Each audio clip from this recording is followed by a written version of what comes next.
Гүлжан, мен саған ырзамын ғой. Көрген жерде подружка, ағайын, туысқан барлығын айтып жүремін ғой. Гүлжан деген мынау сізге алтын досым бар деп ше. Мен де мақтап жүремін ғой сенің жаным. Қойш?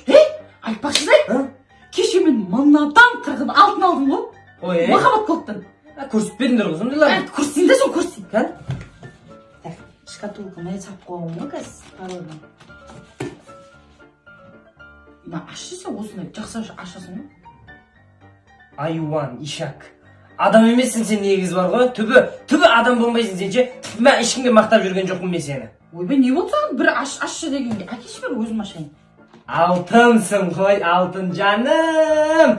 Ырзамын мен саған ше негізі ше. Жаным осындай алтын көршім бар екеніне ше. Барлығын айтып жүремін ғой мен. Сен температуран жоқ па? Тоқтайды мен ашып алайын.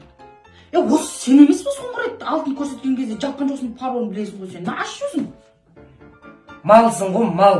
Түбі малсың ғой негізі сен ше. Мен ешкімге де мақтап жүрген жоқпын. Ойнап айтып жатырмын, ешкімге мақтап жүр. Адам емессің ғой негізі. Араласу емес мен. Ешқандай да араласу емес. Болмайды саған, мына ішінде көп алтын бұл ұрып жатыр ау деймін мен саған, Сондай ойым что-то басым біртүрлі, басым бірді айналып кетсе, давлением көтеріліп бар ғой. Біртіндеп берші, мен анаяғына тұра берсін, қоясыншы анаяғына.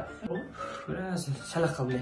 Мен нарахат, сен нарахат, қыздар нарахат, балдар нарахат, қыздар.